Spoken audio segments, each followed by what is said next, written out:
afternoon and welcome to the Nutrimedical Report. I'm Harley Schlanger and I'm waiting for Dr. Bill to join us.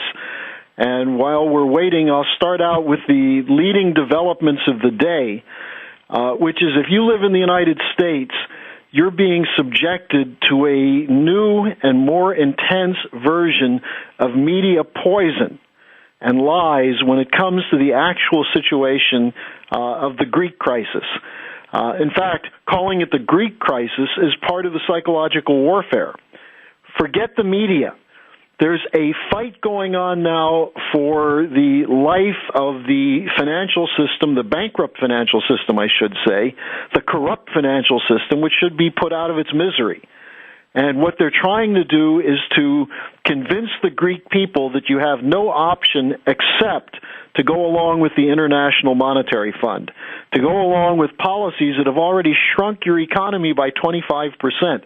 Now, why would any self-respecting, intelligent person in Greece vote yes for a policy that has already resulted in 55% youth unemployment, a 20 to 25% contraction of GDP, and an increase of debt even while you're cutting expenditures? Austerity does not work. All it does is it works to leave Greece as a pass-through of bailout funds from one bank that go through the Greek account into another bank. It's a bailout of the big banks. And that's exactly what we had in the United States with the TARP agreement, and we're seeing that now in Greece. And they're trying to convince you that this is happening because the Greek people are corrupt. No, it's happening because the bankers are corrupt. Harley, do you think this is going to collapse the European banking system or IMF? Where do you think this is going? Well, that's where it should go, because the European banking system is filled with worthless paper. It should have been put through a bankruptcy reorganization back in September 2008, the beginning of 2009. Instead, they kept the bad debt and started killing the productive economy. And the reason for that is simple. If you want to protect the bad debt, you need to pour more money into it. It's a classic example of a Ponzi scheme. What landed Bernie Madoff in prison is what the whole system is doing. And as a result, there's no credit that's available for real physical production, whether it's manufacturing, whether it's infrastructure, whether it's creating new jobs. There's no money for it. The money is all tied up in protecting the bad debt. And so not only are the Greeks blamed, but so are the Italians, the Spanish, the Portuguese. In this country, it's a little different. In the United States, we didn't blame all the people who took out bad mortgages, although some of them were blamed for buying mortgages they couldn't afford. But there was at least a recognition that the banks were minimally a big part of the problem, if they weren't the total problem. However, even as we acknowledge that, what punishment did we levy on the banks for their swindles? How many bankers went to prison? None. So you can see that this system has been set up to protect and defend the swindlers against a lot of honest people who are just struggling to get by. Now, one of the lines you're getting on Greece is that, well, the Greeks have pensions that are really high. And it's true, there are a small number of people in Greece, just as in this country, who got really remarkable deals and high pensions. The average pension in Greece is less than 400 euros a month, which is about $450. It's almost impossible to live on that. Now, it was 600 and something dollars. It's been knocked down by about 20%, and the Troika wants it knocked down another 20 to 30%. People can't survive on that. And so the government of Tsipras, whose party is the Syriza party, just said, we're not going to sign any more of these deals. And so they decided to put it to a vote. Will you accept the referendum or not? Or the referendum is, will you accept the Troika's demands or not? A yes vote is for the banksters, and no vote is for the Greek people. Now, interestingly, when before you got on, Dr. Bill, I was talking about the psychological warfare. Today's Financial Times took a simple 2-page letter from Cyprus, where he wrote a letter to Draghi, the head of the European Central Bank, Juncker, the head of the European Commission, Lagarde of the IMF. These are just bureaucrats who are very well paid and very corrupt and immoral.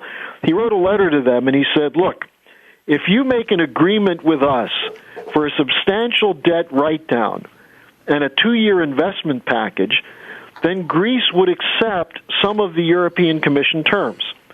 Now, what did the Financial Times say? Headline, Cyprus gives in. And you see this also on Reuters, Cyprus caving. Bloomberg, is Cyprus collapsing? Now, he's not collapsing. He's saying we're going to fight. We're going to fight this all the way through the referendum on Sunday, and even if we lose the referendum, we're going to go to new elections and fight on that. But what's in the background is the danger of a coup in Greece or an assassination, because the Greeks should be supported by Americans, especially as we're coming into July 4th weekend. What this represents is a new battle that's very similar to our fight against the British Empire. A small number of people in the American colonies stood up and defied the empire's demand that the empire control all aspects of the economy. The Greek people are doing the same thing. And that's why we in the LaRouche movement this weekend are going to be marching in 4th of July parades with signs that say, we are all Greeks. Wow. That situation is going to bring the house of cards down, isn't it? Now, well, it might. It very well might, because the only way the house of cards stays up is their continued commitment to looting whatever amounts of money they can get. Now, one of the things they're trying to do in Greece is a bail-in. The central bank, which is run by a guy who's a traitor to Greece, he's an ally of Draghi and Lagarde at the IMF, he's saying that in order to continue to pay the pensions, which the government has promised to do, because the banking, the liquidity in the banks has been drawn down so much, he's saying they may have to take from people's deposits, in other words, a Cyprus solution. So that's starting to scare the Greek people. He's working with the EU to convince the Greeks they have to vote against the government and for the continued terms of the Troika. But I don't think it's going to work. The polls are right now 54 to 57% in favor of a no vote, which is a vote for the government. But look, there's 4 days. Who knows what's going to happen? You could have riots. You could have a military coup, because Greece is a member of NATO, and the NATO military is part of the Anglo-American empire. So, it's a very touchy situation. People should pay attention through the weekend to make sure that nothing dirty is done against the Greek people. Well, one of the things that came up yesterday, and we talked about this, is the fact that Turkey has, in a sense, usually a historical enemy of Greece, has come out and said they're going to give some kind of support. You know why? Turkey's been trying to get into the EU for the last decade, and the EU, for probably racist reasons, is saying no. Right, and of course they know that it's a backdoor for Turkic peoples, not just in Turkey, but also all through the former Soviet Union. So they'd be flooded with tens of millions of Muslims from Turkic countries that would come through the doorway of Turkey and flood Europe. That's what's going on, right? It's a part of it, yeah. Yeah, and Turkey also is realizing that if Greece falls to Russia and China, they're toast. It's Harley Schlanger. Harley, we were going to post up these articles. This Guardian article, let's go over some of the details, because it was one that they didn't want leaked, but it got out anyway. What happened? Well, this came out today in The Guardian, and it was also leaked to the Süddeutsche Zeitung, which is one of the publications in southern Germany, which has been supporting the German government's demand that the Greeks pay. Now, Look, the issue here, just to take it from the top, the issue here is, as LaRouche says, and this is one of the things I sent you, the debt is unpayable. There's no way to pay this much. It's just like the overall derivative debt in the United States. There's no way to cover it. You have to have a debt write-down, and that's what the Greeks were asking for, not just for themselves, but also for Spain and Italy and Portugal. And they were basically told that you took on the debt, you have to pay it. Now, the reason they took on the debt is that we're told that's the condition for their entrance into the euro. And it was a swindle concocted by Goldman Sachs in the case of Greece. Now, once this debt was accumulated, the banks loaned money to the Greek government. The money passed through Greek accounts, but then went straight to the banks. That is, Greek government had no control over this money. The total of the bailout, which is so far $260 billion, that the Greek government kept was somewhere in the range of 10 or 11 billion, about 4%. So out of the total bailout, they had control over 4%. The rest went straight to the banks. Now, meanwhile, on the account of Greece, all of that bailout was a new debt, plus interest, plus credit default swap. So it's now they've paid 260 and they now owe 320. Well, if we had a Jimmy Cagney movie from the 1920s or 30s, this would be a good script for the mafia. Well, it's the biggest kind of Ponzi scheme in the world. Now, what happened in the most recent round of negotiations is, if you go back to the beginning of this year, a political party called Syriza, which about a year ago was polling at 5% in Greek politics, because they said they would fight against the bailout. They would not sign another agreement that would cut the spending in Greece. They won 37 or 36% of the vote, and they could form a coalition to become the new government. And they kept telling the Troika, and the Troika is the IMF, the International Monetary Fund, the European Commission, and the European Central Bank, which are the latter two are agencies of the European Union in Brussels. The IMF is basically a global central bank, a debt collector for the biggest banks in the world. They told the Greeks, you have to sign a new agreement. And the Greek government kept saying, no, we won't. We need debt relief. So what happened is that June 5th, they had a small amount due, which they didn't pay. They rolled it over to one big payment, which was due yesterday, of $1.6 billion. And the Greeks said they're not going to pay it. And so the Troika, which is the IMF, ECB, and EU, kept saying that you have to pay, we won't negotiate with you. And so their terms were that Greece had to go with more vicious austerity to get the new bailout, which essentially is the Greeks would agree to cut their throats in return for the financial institutions to pay the banks. And the Greeks said no. Now, what happened this morning, as Greece was technically in default as of midnight last night, is that someone from the International Monetary Fund leaked a 6-part document to The Guardian and the Süddeutsche Zeitung, which said, in effect, that the IMF knows that even if Greece did everything the IMF was demanding, the total debt would be reduced from 180% of GDP to 130% of GDP. So in other words, it would still be unpayable, uncollectible. Wow. Even after the Greeks cut their budget, cut their spending, and sold off whatever national interests they have. So the documents say that we're forcing you to, essentially, if you read what it really means, we're going to force you to do this because you have to submit, not because this will work.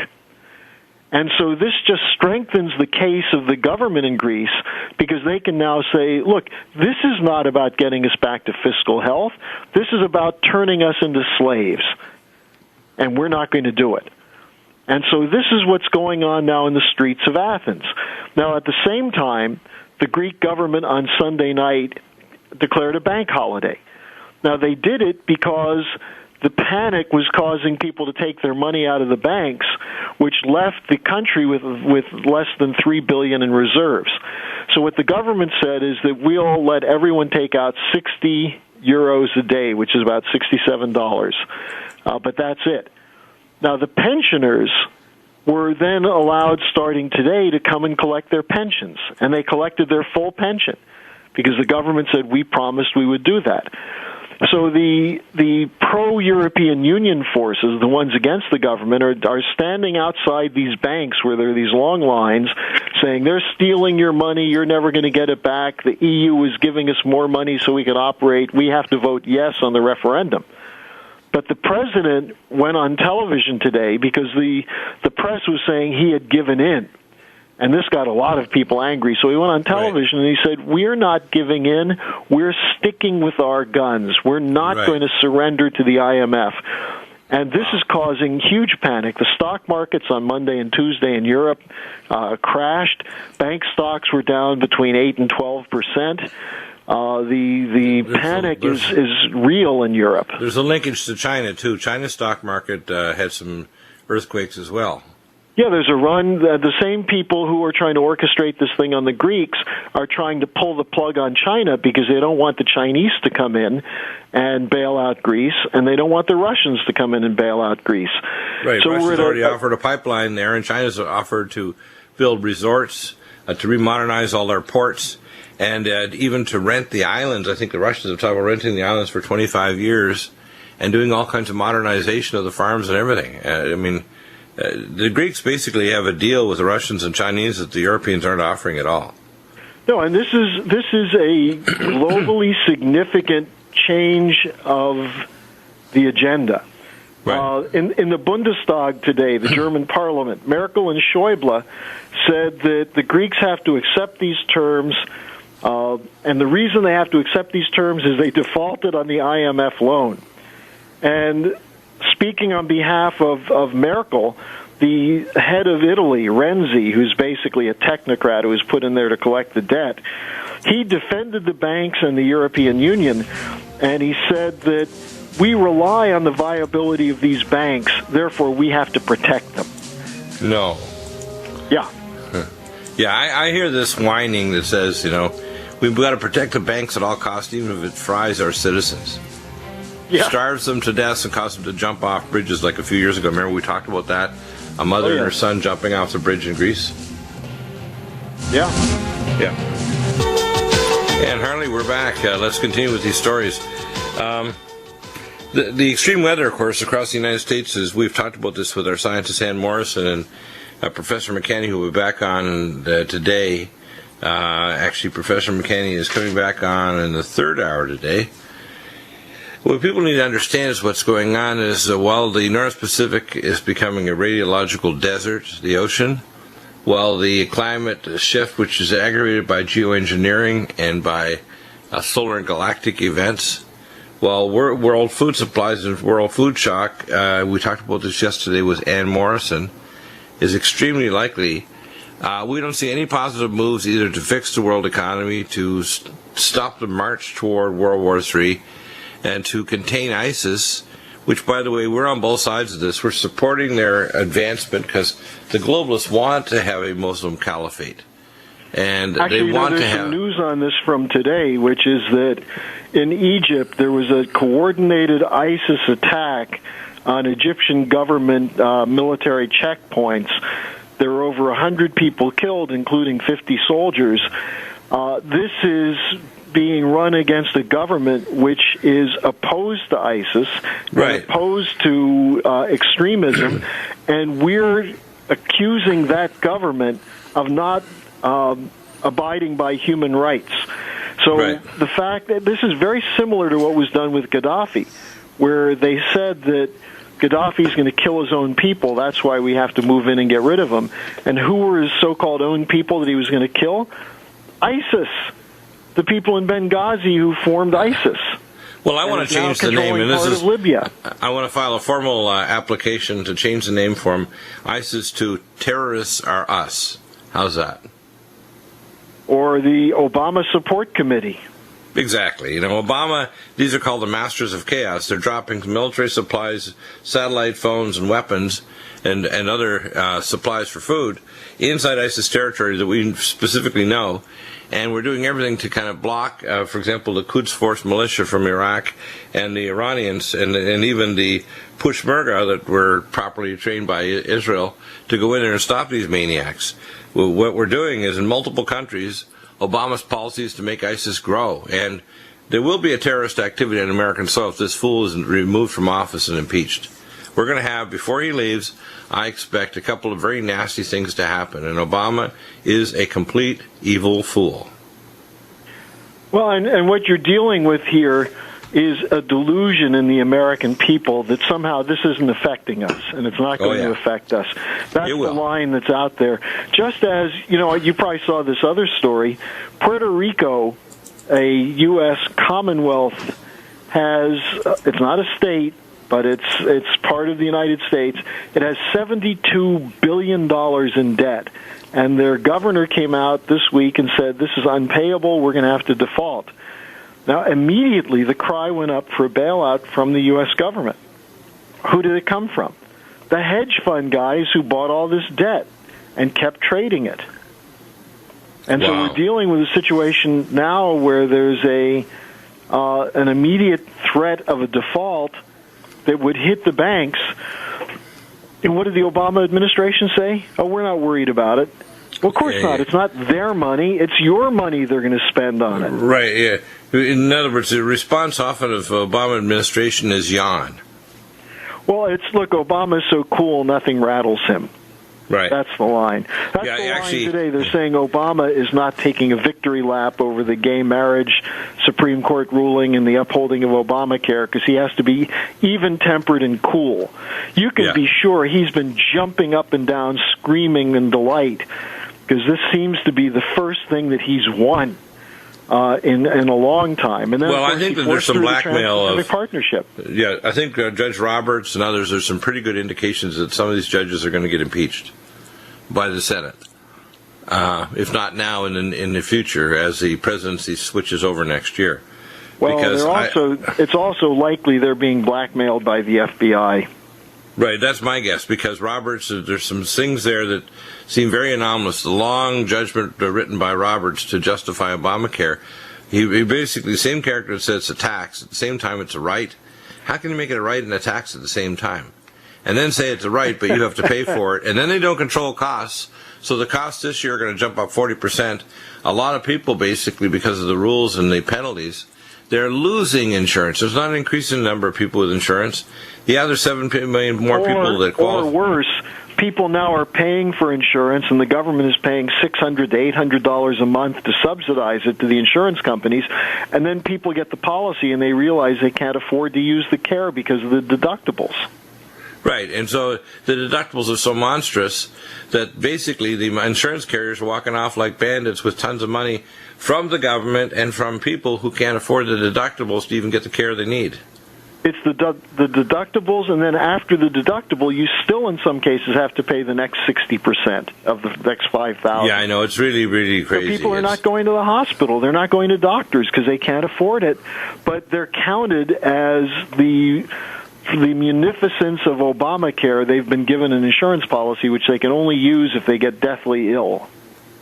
Well, I think that insurance policy should be like a sticker on your coffin that you had Obamacare, and then when they stick you 6 feet under in a pine box because you can't afford a real coffin, they'll put an Obamacare sticker. He had an Obamacare, he just didn't use it. Maybe it should be called Embalmacare.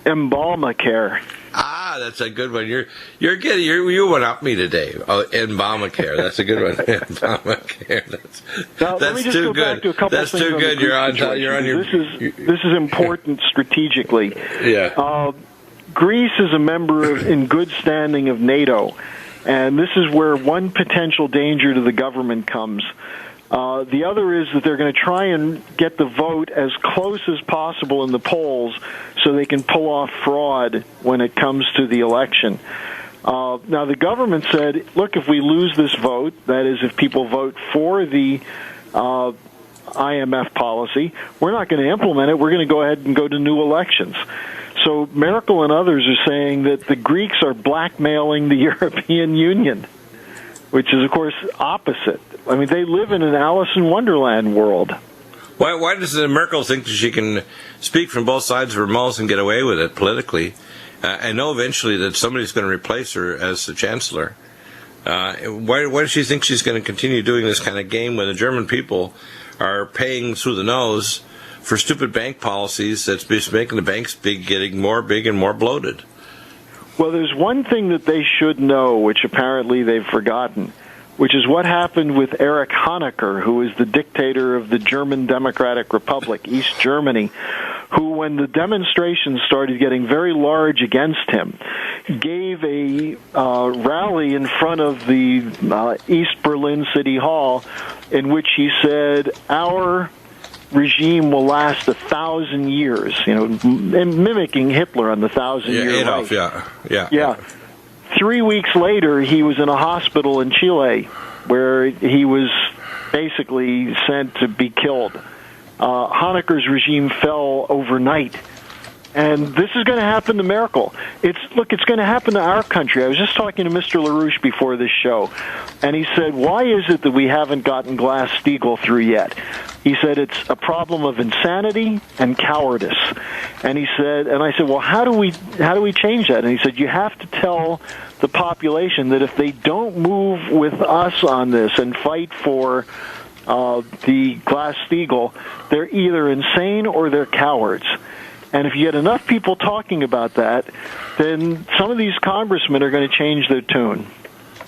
Yeah, exactly.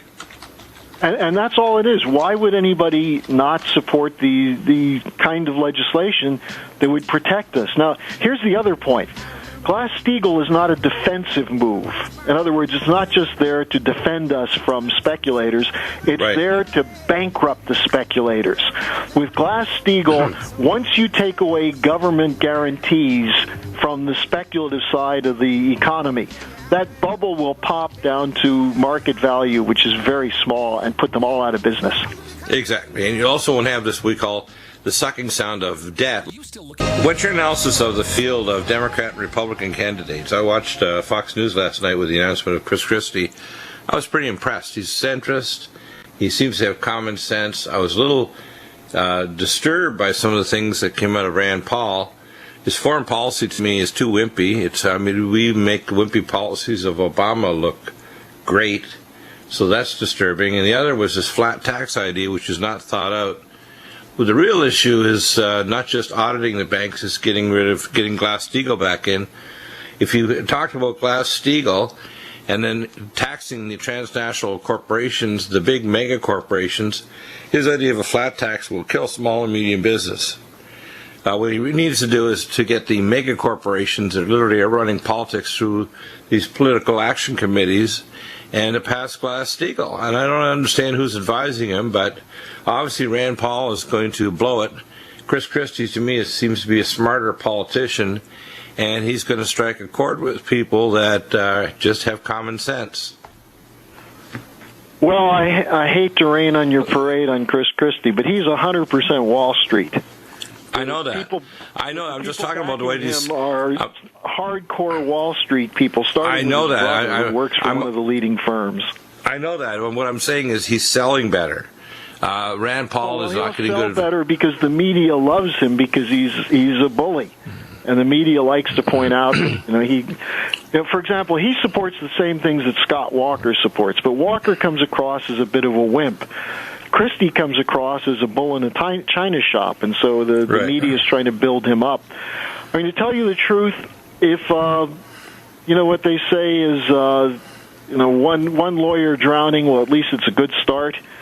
If you cleared out the whole field on both parties, we wouldn't miss a thing. There's not a single. That's true. There. I'm not impressed at all, but I'm just talking about what's selling. The problem I see is I don't see there's I think one or two candidates in the Democratic Party that might be reasonable. We need to have an election, not a selection, because we still see Hillary Clinton was basically unopposed. She raised $45 million in June. That's an all-time record for a candidate. For what? What does she stand for? Why is it with all these Republicans in there, why doesn't one of them take the Defense Intelligence Agency report on Benghazi and go to the media and say, until Hillary answers for this report, which the day after the Benghazi raid killed 4 Americans, the Defense Intelligence Agency, which is part of the White House team, said that this was al-Qaeda-linked terrorists who were tied to Syrian-based al-Qaeda terrorists, and that we were arming them through Benghazi. And Hillary was the Secretary of State working under the president who supported regime change in Libya. Will she answer for this? Forget the emails and whether Sidney Blumenthal was on her payroll or not. Just ask the question, was this unconstitutional, what we did in Libya? And was the unconstitutional act responsible for the death of 4 Americans? And if so, how the hell is she running for president? Right, and not only that, remember, it came in 2 waves. They had lots of time to scramble jets and military support and even get those people out of there. Between the first wave and the second wave, they killed these 4 Americans. The fact is, it was a transition point where they're transitioning and giving materials and military weapons to these Libyan rebels. American weapons shipped through American capabilities to Turkey to go to the what we now know as the ISIS group in Syria. But you see, I think you start with the starting point, which is that we sold this to the Congress. The President and the Secretary of State, the Defense Secretary, sold this to the Congress by saying that Gaddafi's going to kill his own people and we have to intervene to protect them. And what the DIA said is that we knew that Gaddafi was attacking al-Qaeda-linked forces in the Libyan Islamic Shield Group. In other words, we protected al-Qaeda in Libya from Gaddafi. And killed Gaddafi because he was going to try to shut down ISIS. Well, do the same thing in Egypt, where they actually threatened to pull billions of dollars of military and corporate support to the generals who own most of the industry in Egypt, because we were not going to let the Muslim Brotherhood out of prison, the Egyptians, and we were going to punish the Egyptians for not behaving as we wished, which is to let these Muslim Brotherhood al-Qaeda-linked terrorists out of prison. I mean, how crazy is that? Well, and then the Syria situation where we said, we're going to train the moderates, and it turns out there are 100 Syrian rebels who are being trained by us. That's because most of the so-called moderates have defected to al-Nusra, which is the al-Qaeda group, or ISIS. So if the Republicans, if there was a single Republican with guts and honesty, they would say nothing. Except I don't see anybody telling this, not even Rand Paul, nobody is telling it as it is. For example, past Glass Deagle have an international policy to stop supporting ISIS, which we support. We know that Baghdadi was an Israeli operative in there. We know there was even a Fox News contributing retired U.S. military general, Army general, in ISIS territory advising them. And they had sent in a rescue team and killed off some al-Qaeda just to rescue them to try to make it look good. But in fact, he was in there advising ISIS as to how to operate in the northern Syrian territory, because, of course, any further push, by the way, into further Syrian territory to put in danger Damascus guarantees Russia's already said, and so is China, you push any further and we're going to have a regional war. Well, and the Turks won't be fighting. Yeah, the Turks won't be fighting. Bill, we're training neo-Nazis. So why are the Republicans not using this to go after Obama today and change the policy? I mean, forget the 2016 elections. Exactly. We're on the verge of war with Russia over support of terrorists and Nazis. Did you hear the latest comment by Christie? Because this guy, sells well in the media. Obviously, he's bad. He's now saying he's going to put missiles in Poland. It's like, you want a direct provocation of Russia, further provocation by putting more missiles right in Poland? Yeah. No, that's why I'm saying that no matter whether they can sell or not, their policies are such that no American should support them because they're dishonest liars. They're not opposing Obama. They saved Obama on the Trans-Pacific Partnership. They're his power base. The Republicans are the Obama power base to the objections and the shock of other reasonable Democrats that are just slightly leftist or socialist or whatever, or blue dog Democrats, they're freaked out by the fact that the power base for Obama is Republican. But they're cowardly because they won't say it either. I mean, if we had a Democrat who came out and said, look, Obama's betraying the American people, if there was a Republican who said Obama should be impeached today for his betrayal, then we would have the basis of an interesting election. But they're saying, oh, it's too close to the election. He only has 16 more months. Why bother with these things? Well, why bother with them? Because your life and your children's life depend on getting this bum out. Because he's playing with your future. Not only that, if the Republicans screw up and Hillary does get in, the first mate of Obama will be worse than Obama. Yeah. I mean, the good ship America will be going down, and then when the mizzenmast is, underneath the water and they'll be singing the song, Hillary Clinton will be flying around in broomstick one. Well, and don't forget, we'd have the same thing that Obama protected Bush and Cheney from being prosecuted for their war crimes. It's a serial criminal. Protect Obama. Serial criminal cabal, exactly. Each president protects the hind end of the previous presidencies. It's kind of like an internal brotherhood that crosses parties. As I say, two legs of the same beast. And the reason for that is that they know they're going to commit more crimes, and they want the next president to pardon them. Of course. The Republicans are already committing crimes to me by allowing Obamacare to stand and not reform it, allowing foreign policy, including support of ISIS, and persecuting countries like Egypt that want to fix the problem, and destroying Libya, which is now a total mess. Even their primary water project, which Muammar Gaddafi did, that generated 74% of their water, drilling 1,400 to 2,400 feet down and creating new rivers and lakes. NATO and the British and Americans, we primarily bombed it out of existence. And the 12 rigs from Cambridge, England, that were there, they said they were rocket launchers. They bombed them to bits, saying it was a rocket launcher when they were clearly deep well drilling rigs. Well, that's how nuts listeners should take a look at these links that we're posting today on the Greek situation, because you have to be informed. Well, I like your statement that we're all Greeks, but the in Obamacare, that would Percy Shelley when the Greek Revolution in 1820 tried to overthrow the empire.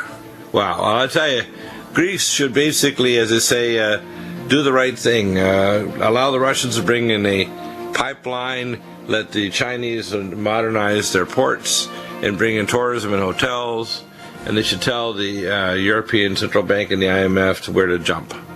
That's right. Talk to you next week. Happy 4th. Yeah, amazing. We better revise things here in America pretty soon.